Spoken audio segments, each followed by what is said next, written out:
പാലക്കാടൻ ഗ്രാമത്തിലെ വരണ്ട മൺവഴികളിലൂടെ കാറ്റ് വീശുമ്പോൾ അയാൾക്ക് ഇന്നും ഒരു പഴയ റേഡിയോയുടെ ഈണമാണ് അനുഭവപ്പെടാറുള്ളത്. തന്റെ ചുളിവീണ നെറ്റിത്തടം തുടച്ചുകൊണ്ട് ആ പഴയ തറവാടിന്റെ പടിപ്പുരയിലേക്ക് നോക്കി അയാൾ നിന്നു. അവിടെയാണ് ഒരിക്കൽ അയാളുടെ പ്രിയപ്പെട്ട കല്യാണി വസിച്ചിരുന്നത്. ഇന്ന് ആ വലിയ തറവാടിന് മുന്നിലെ ഇടവഴിയിലൂടെ നടക്കുമ്പോൾ അയാളുടെ മനസ്സിൽ പഴയ പാട്ടുകളും പ്രണയത്തിന്റെ ഓർമ്മകളും ഒരുപോലെ ഇരമ്പുകയായിരുന്നു. അയാൾ ഒരു സാധാരണക്കാരനല്ലായിരുന്നു. ഗ്രാമത്തിലെ ചെറിയൊരു ക്ഷേത്രത്തിലെ അടിച്ചുതളിവാര്യരുടെ മകനായിരുന്നു അയാൾ.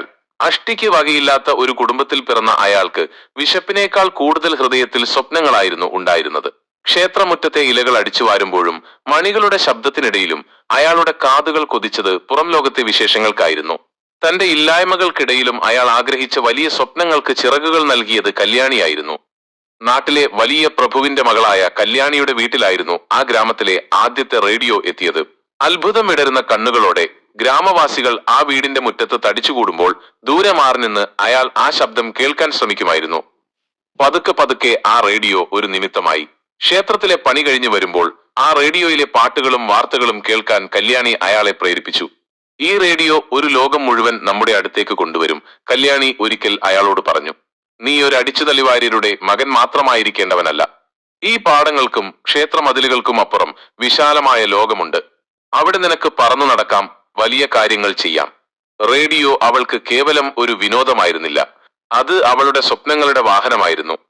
ഓരോ വിദേശ വാർത്തകളും സിനിമാ പാട്ടുകളും കേൾക്കുമ്പോൾ അവൾ അയാളുടെ മനസ്സിലും ആഗ്രഹങ്ങളുടെ വിത്തുകൾ പാകി. പ്രണയത്തെക്കാൾ ഉപരി ജീവിതത്തെ എങ്ങനെ സ്വപ്നം കാണണമെന്ന് അവൾ അയാളെ പഠിപ്പിച്ചു. അഷ്ടിക്ക് വകയില്ലാത്ത തന്റെ ദാരിദ്ര്യത്തിൽ നിന്നും രക്ഷപ്പെടാൻ റേഡിയോയിലെ അറിവുകളും കലകളും സഹായിക്കുമെന്ന് അവൾ വിശ്വസിച്ചിരുന്നു.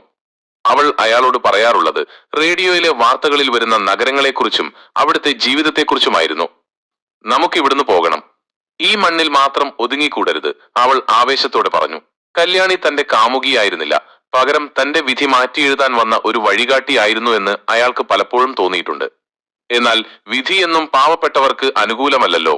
ഒരു പുലർച്ചെ ഗ്രാമം ഉണർന്നത് കല്യാണിയുടെ തിരോധാനം അറിഞ്ഞുകൊണ്ടാണ്. അവൾ റേഡിയോയിലൂടെ സ്വപ്നം കണ്ട ആ വലിയ നഗരങ്ങളിലേക്ക് തന്റെ സ്വാതന്ത്ര്യം തേടി അവൾ യാത്രയായിരുന്നു. അവൾ പോകുമ്പോൾ തനിക്കായി ഒന്നും കരുതി വെച്ചില്ലെങ്കിലും അവൾ നൽകിയ ആ പഴയ റേഡിയോ മാത്രം അയാൾക്ക് കൂട്ടായി. പിന്നീടുള്ള അയാളുടെ ജീവിതം ആ റേഡിയോയ്ക്ക് ചുറ്റുമായിരുന്നു. ക്ഷേത്രത്തിലെ ജോലി കഴിഞ്ഞ് തിരിച്ചെത്തുമ്പോൾ ആ കൊച്ചുപെട്ടിയിൽ നിന്നും വരുന്ന ശബ്ദങ്ങൾ അയാൾക്ക് കല്യാണിയുടെ വാക്കുകളായിരുന്നു. അവൾ പഠിപ്പിച്ചു തന്ന ആത്മവിശ്വാസം കൊണ്ട് അയാൾ ജീവിതത്തിലെ പ്രതിസന്ധികളെ നേരിട്ടു. പട്ടിണി ഉണ്ടായിരുന്നിട്ടും അയാൾ തന്റെ മക്കളെ വലിയ കാര്യങ്ങൾ സ്വപ്നം കാണാൻ പഠിപ്പിച്ചു. കാലം കടന്നുപോയി, അയാൾ ഇന്ന് വയസ്സനായിരിക്കുന്നു. എങ്കിലും ഓരോ റേഡിയോ ദിനത്തിലും അയാൾ ആ പഴയ പെട്ടിയൊന്ന് തുടച്ചു വൃത്തിയാക്കും. അതിലൂടെ വരുന്ന ഓരോ പാട്ടും അയാൾക്ക് കല്യാണിയുടെ സ്പർശനമാണ്. താൻ കാണാത്ത ലോകങ്ങൾ കാണാൻ തന്നെ പ്രേരിപ്പിച്ച, തന്റെ ദാരിദ്ര്യത്തിലും വലിയ സ്വപ്നങ്ങൾ കാണാൻ പഠിപ്പിച്ച ആ കാമുകി ഇന്നും ആ റേഡിയോ ശബ്ദത്തിലൂടെ അയാളുടെ കൂടെയുണ്ട്. നീ പഠിപ്പിച്ചതാണ് ഈ ലോകം മുഴുവൻ എന്റേതാണെന്ന് അയാൾ പതിയെ മന്ത്രിച്ചു. ആ പഴയ റേഡിയോയിലെ തിരമാലകളിൽ ഇന്നും അയാളുടെ യൗവനം തിരതല്ലുന്നു.